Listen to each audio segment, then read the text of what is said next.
Presiden Direktur PT Solusi Sinergi Digital Tbk Yunda Marketatmo mengatakan, tujuan kerjasama ini memberikan akses internet berkecepatan tinggi dan terjangkau dengan konektivitas menyeluruh di Indonesia.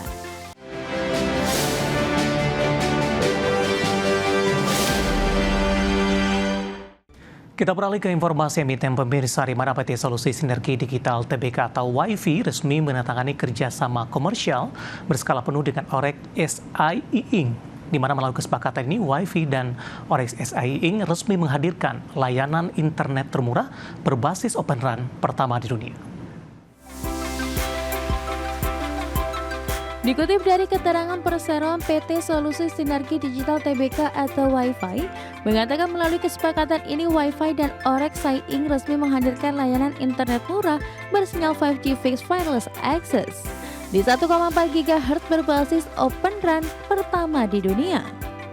WiFi berencana menugaskan hingga 4.800 stasiun basis kepada Orex SIE yang merupakan perusahaan patungan Jepang antara NTT Docomo Inc.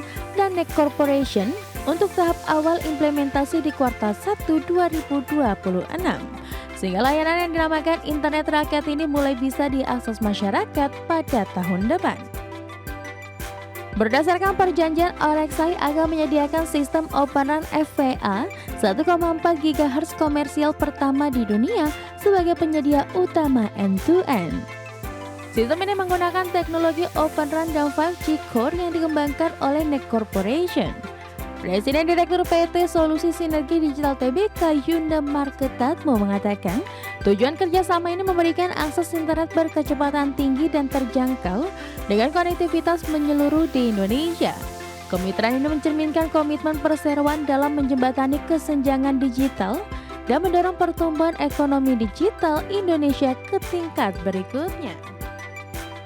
Secara paralel, WiFi melalui anak usahanya PT Telemedia Komunikasi Pratama telah menandatangani perjanjian dengan 26 distributor lokal sebagai bagian dari rencana go-to-market awal yang menargetkan wilayah di Region 1.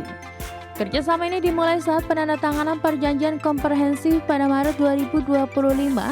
Setelah itu di November 2025, WiFi dan Orex SIE Inc. menandatangani kesepakatan ekspor teknologi infrastruktur senilai $200 juta Amerika Serikat.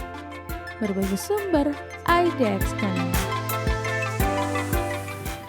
Beberapa saham di sektor teknologi hari ini menjadi pemberat indeks harga saham gabungan. Selain WiFi, ada juga Goto pemirsa. Nah, untuk WiFi, hari ini terdampak profit taking setelah menguat ke level intraday tertingginya hari ini di 3470. Langsung saja kita ke grafis yang pertama.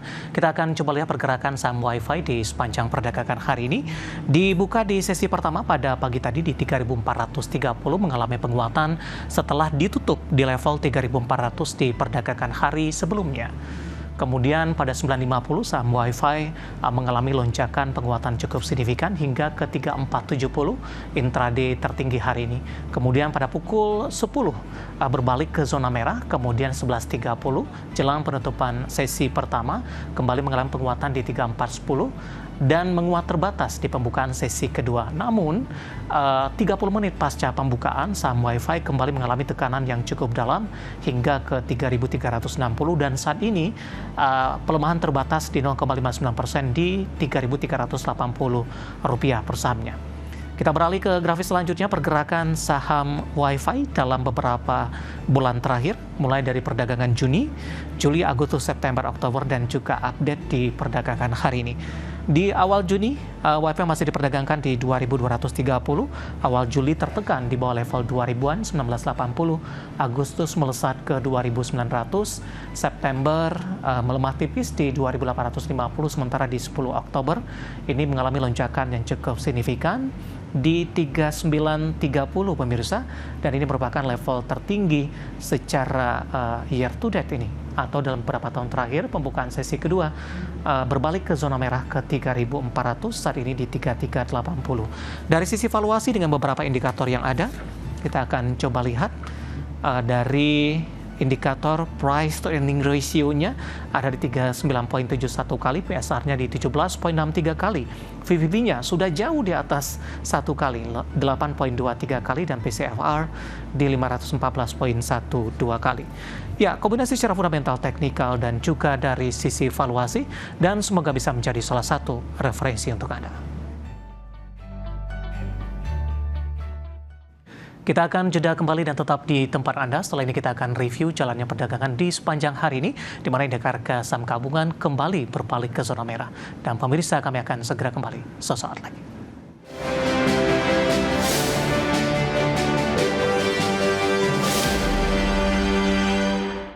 Terima kasih untuk Anda yang masih bergabung bersama dengan kami, dan di segmen ini kita akan review jalannya perdagangan di sepanjang hari ini. Dan kami ingatkan kembali Anda masih bisa berpartisipasi di WhatsApp interaktif di 0851 di 78104976 seperti yang tertera di layar televisi Anda nantinya. Dan pemirsa, selanjutnya kita akan coba review jalannya perdagangan di sepanjang hari ini, dan saat ini kami sudah terhubung melalui Zoom bersama dengan Bapak Hendry Setiadi selaku founder Mastermind Trader. Kita akan langsung sapa saja Pak Hendry. Selamat sore, apa kabar Pak? Selamat sore Pak David, kabar baik Pak. Terima kasih Pak Hendry sudah meluangkan waktu di IDX Channel. Pak Hendry, kalau kita perhatikan pergerakan indeks harga saham gabungan dalam beberapa waktu terakhir, usai menyentuh ke level intraday tertinggi di sepanjang masa di awal perdagangan Senin lalu Pak, kecenderungan indeks harga saham gabungan ini penguatan lajunya cukup tertahan Pak. Secara harian sudah berhasil menduduki level 8.400-an, namun di sesi kedua berbalik arah melemah dan kembali diperdagangkan di level 8.300-an. Dari sisi teknikal, bagaimana analisis Anda untuk IHSG? Ya, dari sisi teknikal sebenarnya kita masih melihat IHSG ada potensi untuk uptrend ya Pak ya. Namun memang 2 pekan terakhir itu Pak, ya itu kita melihat laju tertahan, itu resistannya itu di 8478 ya Pak ya. Tapi kita expect Pak dalam 1 pekan ke depan Pak, ini ada potensi bagi IHSG untuk break new high Pak di atas 8.500 seperti itu Pak David. Baik, dari sisi sentimen Pak, dari global ini cukup menarik dari perhatian pasar. Ternyata untuk shutdown dari Amerika Serikat ini sudah berakhir, terlama di sepanjang sejarah, dan Trump sudah menandatangani kesepakatan tersebut dengan anggota Senat. Ini akan memberikan dampak yang cukup positif, tidak Pak? Paling tidak rilis-rilis data ekonomi yang sebelumnya tertahan keluar dan hanya berfokus pada rilis data swasta, ini memberikan arah paling tidak untuk arah kebijakan suku bunga The Fed di Desember.